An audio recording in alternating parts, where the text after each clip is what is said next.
Hello everyone. So let's start with the lecture current electricity. This is lecture number 1. Lecture number 1 of current electricity of chapter 9. This is the chapter 9 in your physics, that is current electricity. In 11th standard we have seen the some part of current electricity. We have seen some part of current electricity in our standard 11. But today we are going to see the further part of current electricity. In this topic, first of all, our first topic is Kirchhoff current law. There are two laws given by Kirchhoff again for current electricity. जैसे हमने ओम का पढ़ा था, उसके बाद different types के laws पढ़े थे for heat dissipation, for voltage, for resistance. Similarly हमें किरचॉफ ने भी दो लॉ दिए हैं. सबसे पहला है Kirchhoff current law, it is also called as KCL. Before studying the Kirchhoff law आपको दो पॉइंट याद रखने बहुत ज़रूरी है. सबसे पहला पॉइंट है आपको पता होना चाहिए लूप क्या होता है. सेकंड आपको पता होना चाहिए जंक्शन क्या होता है. First of all you should know what do you mean by loop. Second you must know what do you mean by junction. तो लूप क्या होता है वो देखते हैं. कंसिडर हमारे पास एक सर्किट है. वी हैव वन सर्किट जिसमें अलग अलग टाइप के रजिस्टर्स, इधर कॉम्बिनेशन ऑफ रजिस्टर और सेल और battery. Whenever the circuit is closed, अगर हमारा कोई सर्किट क्या है क्लोज्ड है तो it is said to be a loop. अगर हमारा सर्किट क्या है क्लोज है और उसके अंदर डिफरेंट टाइप के इलेक्ट्रिकल या इलेक्ट्रॉनिक इक्विपमेंट्स लगे हुए हैं तो it is said to be a complete loop. Clear है. Loop is nothing but the combination of different electrical और electronic equipments which is completely closed is called loop. Similarly junction क्या होता है. मान लीजिए हम एक सर्किट डायग्राम बना रहे हैं. क्या बना रहे हैं? ये सर्किट डायग्राम. इस सर्किट में दिख रहा है हमें कि यहाँ पर कुछ एक एक्स्ट्रा रेजिस्टेंस लगाया है हमने और यहाँ पर मैंने क्या लगाया है बैटरी लगाया है. क्या लगाया है हमारा ये बैटरी से. This is my resistance R1, this is my resistance R2. अब जहाँ पर जिस पॉइंट पे मोर देन टू वायर्स कनेक्ट होंगे, उस पॉइंट को हम कहेंगे क्या कहेंगे जंक्शन. तो जिस पॉइंट से टू मोर देन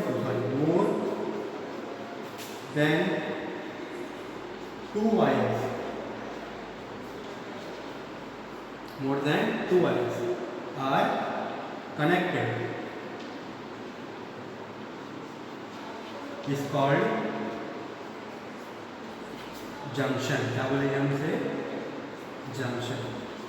इससे पहले आप लिखते हैं at point more than two wires are connected is called junction. Right. तो याद रखिएगा लूप क्या होता है. लूप एक ऐसा सर्किट होता है जो कंप्लीटली क्लोज्ड हो. और जंक्शन क्या होता है जिस पॉइंट पे मोर देन टू वायर्स कनेक्टेड होंगे उसको हम क्या कहेंगे जंक्शन. तो यहाँ पर मैं बोल सकता हूँ this my junction J1, this is my junction J2. तो this is about junction and loop. तो जंक्शन एंड लूप समझने के बाद let us focus on Kirchhoff current law. तो किरचॉफ करंट लॉ क्या बोलता है. Eight any junction Kirchhoff current क्या बोलता है. सबसे पहले देख लेते हैं स्टेटमेंट. देखते हैं क्या देखते हैं स्टेटमेंट क्या है इसका. At any junction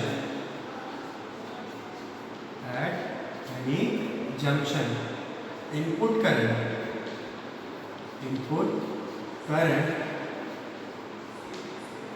is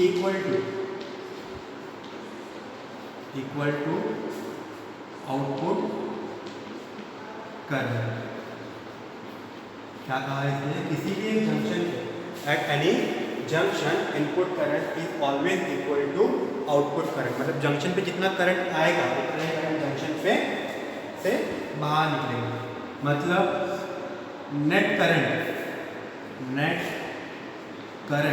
total current eight junction junction is always zero, मतलब जंक्शन पे कोई करंट नहीं रुकेगा। तो ये याद रखना है, किसी भी जंक्शन पे इनपुट करंट हमेशा किसको इक्वल होता है, आउटपुट करंट को। और एट जंक्शन मतलब नेट करंट कितना होता है जंक्शन पे, जीरो। मान लेते हैं एग्जाम्पल के साथ, और अगर हम इसके साइन कन्वेंशन देखें, क्या देखें, साइन कन्वेंशन। तो साइन कन्वेंशन की बात अगर हम करेंगे तो यहाँ पर हमें पता है इनपुट करंट जो होता है उसको हम क्या लेंगे, पॉजिटिव लेंगे, और जो हमारा आउटपुट करंट होगा जंक्शन से जो करंट बाहर निकलेगा उसे हम लेंगे नेगेटिव। तो ये पॉइंट याद रखना है, साइन कन्वेंशन भी बहुत इंपॉर्टेंट है। Input current eight junction is always considered as positive current and output current is considered as negative current. Okay, let us see one example. चलो एग्जाम्पल देखते हैं। मान लो हमारे पास एक जंक्शन है, ये हमारे पास क्या है, जंक्शन। यहाँ पर कुछ ऐसे वायर कनेक्टेड है, क्या कनेक्टेड है, ऐसे वायर्स कनेक्टेड है, बराबर। अगर मैं कहूँ इफ आई सी, यहाँ से जो करंट आ रहा है इसको I1, यहाँ से करंट आ रहा है इसको I2, यहाँ पर जो करंट आ रहा है जा रहा है यहाँ से इसको I3, इस वायर से जो करंट जा रहा है उसको I4, और यहाँ से जो करंट जा रहा है उसको I5। मतलब यहाँ पर हमें दिख रहा है that I1 and I2 are the current towards the junction, मतलब कैसे जा रहे हैं, जंक्शन की तरफ जा रहे हैं। And I3, I4 and I5 are the current which is moving away from the junction. तो जैसे कि हमने देखा था स्टेटमेंट में क्या देखा है हमने, eight any junction input current.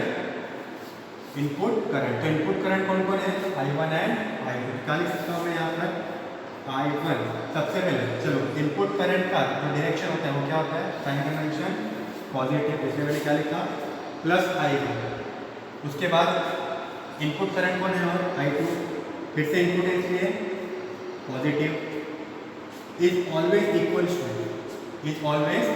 To output current. तो अभी आउटपुट करंट देखना है हमें, आउटपुट करंट कौन कौन है, I3, I4 एंड I5। कौन कौन है, I3, I4 एंड I5। और साइन कन्वेंशन हमें पता है आउटपुट करंट का क्या होता है, नेगेटिव, इसलिए हम लोग यहाँ पर लिखेंगे is equal to -I3 -I4 -I5। तो ये याद रखना है, this is the statement of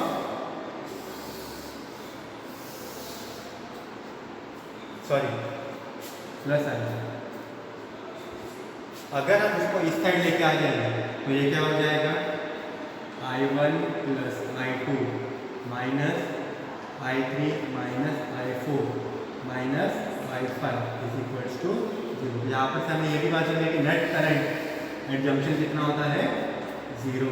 तो ये भी स्टेटमेंट याद रखना है, क्लियर है। This is about the KCL, Kirchhoff current law. क्या आएगा, Kirchhoff current law. Is it clear to everyone. चलो इसको फर्स्ट स्टेटमेंट याद रखो साइन कन्वेंशन के साथ, इसके हिसाब से साइन कन्वेंशन क्यों, क्योंकि हमें पता है input current positive, output current negative होता है, और इसको अगर हम इक्वेट करेंगे तो ये भी क्या बन जाएगा, पॉजिटिव बन जाएगा। क्लियर है। This is about the KCL, Kirchhoff current law. इसके बाद किरचॉफ ने एक और लॉ दिया, क्या दिया, एक और लॉ दिया। कौन सा लॉ था वो, उसे हम कहेंगे किरचॉफ वोल्टेज लॉ। क्या कैसे करेंगे उससे, हमें किरचॉफ वोल्टेज लॉ। ये करंट लॉ हो गया, तो हम कंसिडर करेंगे किरचॉफ वोल्टेज लॉ। इसको KVL के नाम से भी जाना जाता है। किसके नाम से जाना जाता है, KVL के नाम से। तो let us start with the Kirchhoff voltage law. Current में हमने करंट की बात की थी, in Kirchhoff current law we have talked about current. In Kirchhoff voltage law we will talk about the voltage. इसके बारे में बात करेंगे हम लोग, वोल्टेज या तो EMF।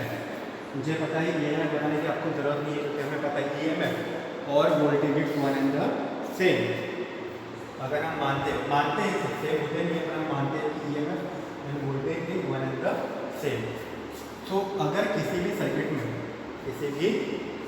में हमारे पास EMF है या बैटरी है, तो उसका टोटल नेट समेशन कितना होगा, टोटल नेट एडिशन या समेशन कितना होगा, वो हमें कहाँ से पता चलता है, किरचॉफ वोल्टेज लॉ। तो let us study what is Kirchhoff voltage. उससे पहले you should know about Ohm's law. आपको किसके बारे में पता होना चाहिए, ओम्स लॉ। ओम्स लॉ का सबसे बेसिक फॉर्मूला क्या था, V = I R। तो जहाँ पर भी आपको रेजिस्टेंस दिखेगा, जहाँ पर भी आप क्या दिखेगा, रेजिस्टेंस दिखेगा, तो आपको यहाँ पर वहाँ पर वोल्टेज के लिए कौन सा फॉर्मूला लगाना है, I R। क्या लगाना है आपको, V = I R। मतलब ये इसका मतलब क्या हो गया, वोल्टेज अगेंस्ट रेजिस्टेंस।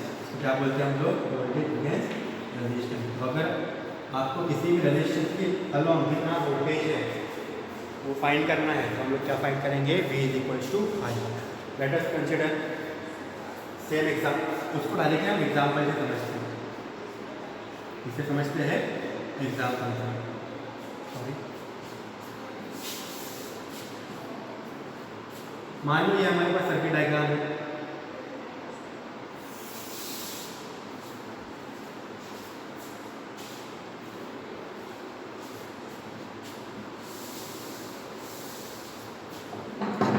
यहाँ पर मैं सर्किट डायग्राम बनाता हूँ।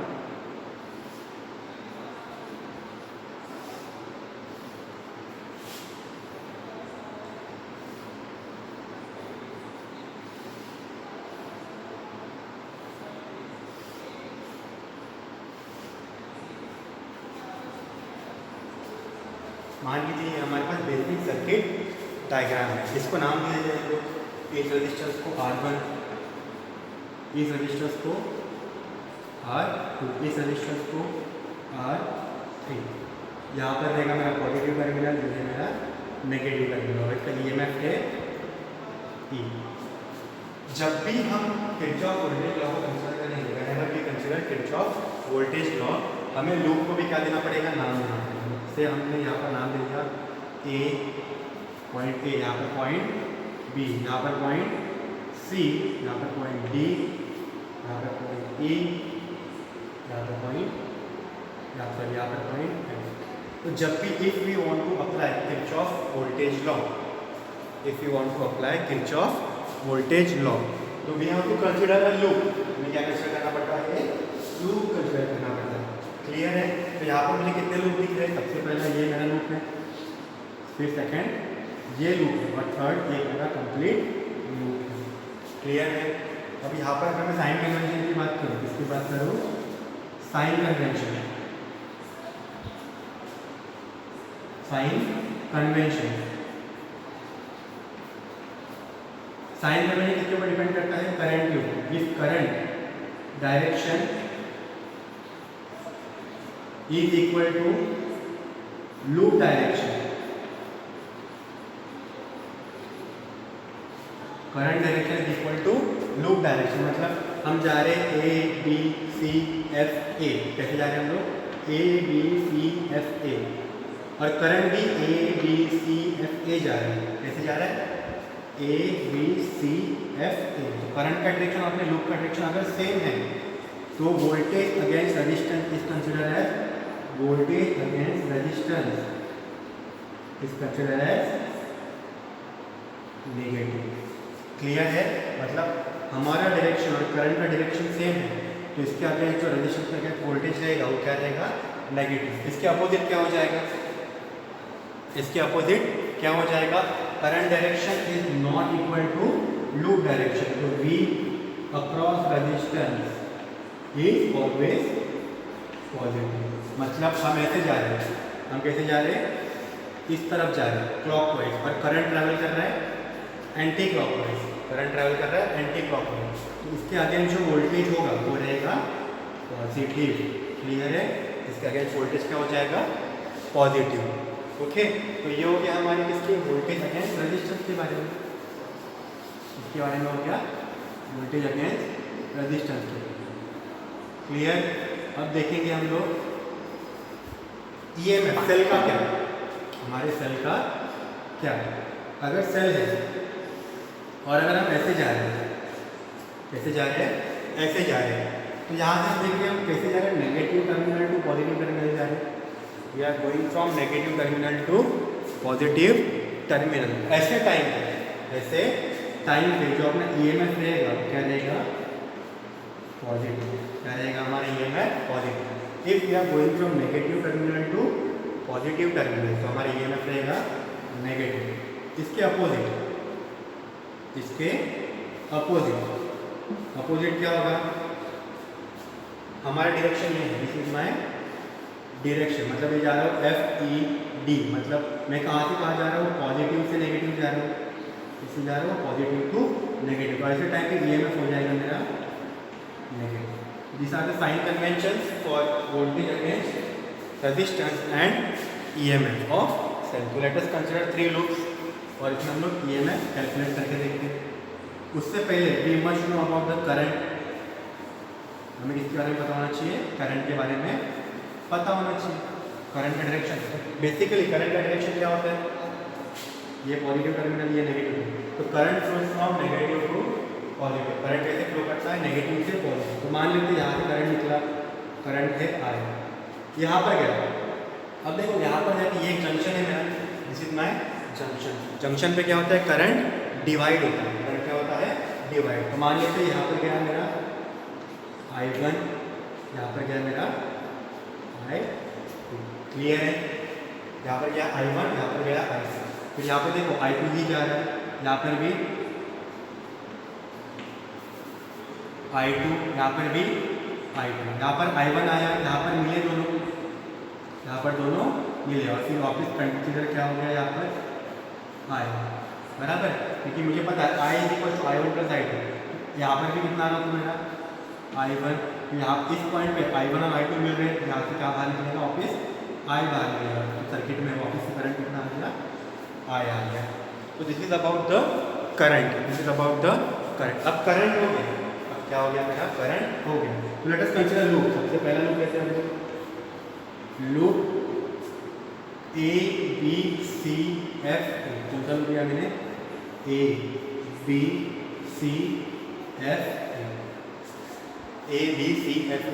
याद रखना है लूप जहाँ से स्टार्ट किया है वहीं पर खत्म होना चाहिए। तो चलो A से B, कहाँ से कहाँ जा रहे हैं हम लोग, A से B जा रहे हैं।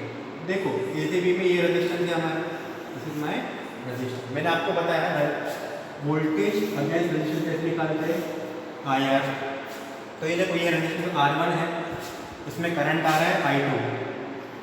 वोल्टेज कितना है, R1, करंट कितना आ रहा है, I2। यहाँ पर क्या लिखूंगा मैं, I2 R1 बराबर, क्योंकि V = क्या पता है मुझे, V = IR। करंट क्या है, I2 है, रेजिस्टेंस है R1। तो वोल्टेज अगेंस्ट R1 क्या हो जाएगा, I2 R1। अब यहाँ पर देखो हम A to B जा रहे हैं, we are going from A to B, और करंट का डायरेक्शन भी A to B है, सेम डायरेक्शन था। तो वोल्टेज अगेंस्ट डायरेक्शन क्या हो जाएगा, नेगेटिव। किसी को कोई दिक्कत है आपको, चलो आगे बढ़ते। B to C कोई रेजिस्टेंस है नहीं है, छोड़ दो। C to A, अब C to A जब जा रहा हूँ मैं तो मेरे पास रेजिस्टेंस है R2। कौन सा रेजिस्टेंस है मेरे पास, R2। तो R2 के आगे वोल्टेज कितना रहेगा, रेजिस्टेंस है R2, करंट है I1। तो क्या बन जाएगा ये, I1 R2।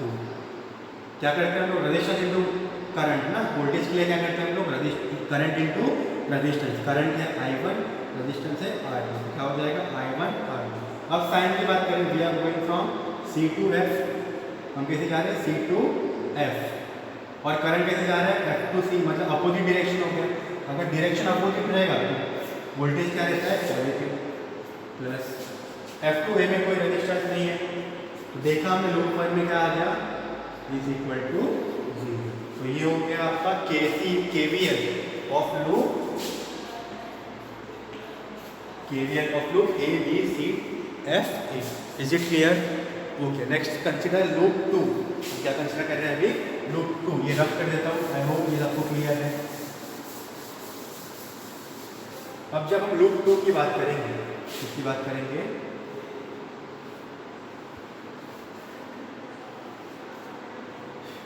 लूप 2 की बात करेंगे,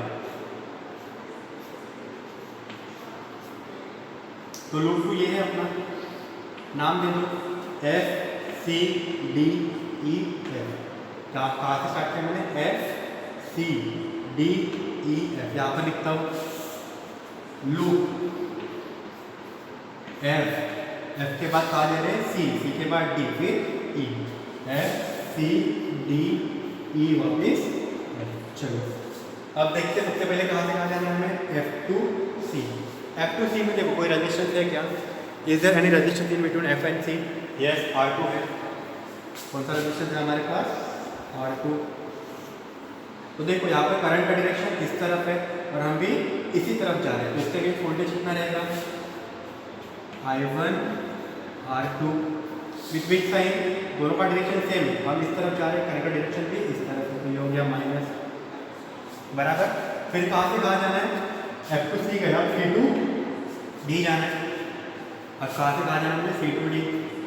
जब मैं C2D जा रहा हूँ, एक रजिस्टर करंट है मेरे पास, इस रजिस्टर से करंट कितना आ रहा है, करंट आ रहा है I, बराबर। तो इसका अगेंस्ट वोल्टेज कितना रहेगा, IR3।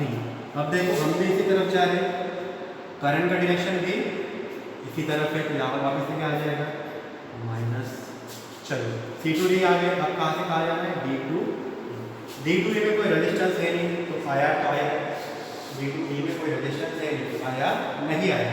बट यहाँ पर क्या है हमारे पास, एक सेल है, क्या है हमारे पास, एक सेल है। तो देखो हम कैसे जा रहे हैं, D2CE, कैसे जा रहे हैं, D2E, मतलब हम जा रहे हैं नेगेटिव से पॉजिटिव की तरफ। कैसे जा रहे हैं हम लोग, फ्रॉम नेगेटिव टू पॉजिटिव, इसलिए यहाँ पर आ जाएगा प्लस E, और इसके बाद क्या है, कुछ है क्या, नहीं है, इज इक्वल टू, ये हो गया लूप 2 का KVL।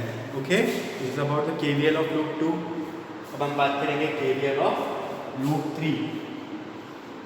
लूप 3, अब लूप 3 कौन सा रहता है, complete, A B D E A, कौन सा लूप ले रहे हैं हम लोग, A B D E A, पूरा loop, A B D E A, बराबर। इस लूप में देखो सबसे पहले क्या है हम लोग, we are going from A to B। A to B में कौन सा रेजिस्टेंस है, R1, R1 के साथ करंट कौन सा है, I2, तो R1 इंटू I2 वोल्टेज हो गया, और साइन क्या रहेगा, माइनस, ये हो गया minus I1 sorry I2 R1। फिर जा रहे हैं हम लोग B2D में, यहाँ पर B2C में कुछ है नहीं रेजिस्टेंस, उसको भूल जाओ। C2D में क्या है, एक रेजिस्टेंस है R3, इसके अगेंस्ट करंट कितना है, I, इसका वोल्टेज कितना रहेगा, I इंटू R3, करंट है I, वोल्टेज है R3, दोनों का डायरेक्शन सेम, हम भी इसी तरफ आ रहे हैं, करंट भी इसी तरफ आ रहा है, इसलिए ऑफिस से माइनस। अब यहाँ पर देखो सिमिलरली जैसे हमने पहले लूप में किया था, नेगेटिव से पॉजिटिव जा रहे हैं, तो यहाँ पर क्या आ जाएगा, प्लस E, तो D2E में क्या आ गया, प्लस E टू A में कुछ है क्या, कोई रेजिस्टेंस है नहीं, कोई वोल्टेज है नहीं, यहाँ पर क्या आ जाएगा, is equal to 0। This is about the KVL। Okay, तो ये था हमारा KVL। I hope KVL and KCL सबको क्लियर है, I hope KVL and KCL सबको क्लियर है। ओके, तो this is about KVL and KCL। So in next topic we will start Wheatstone network. हमारे नेक्स्ट टॉपिक में हम देखेंगे Wheatstone network के बारे में।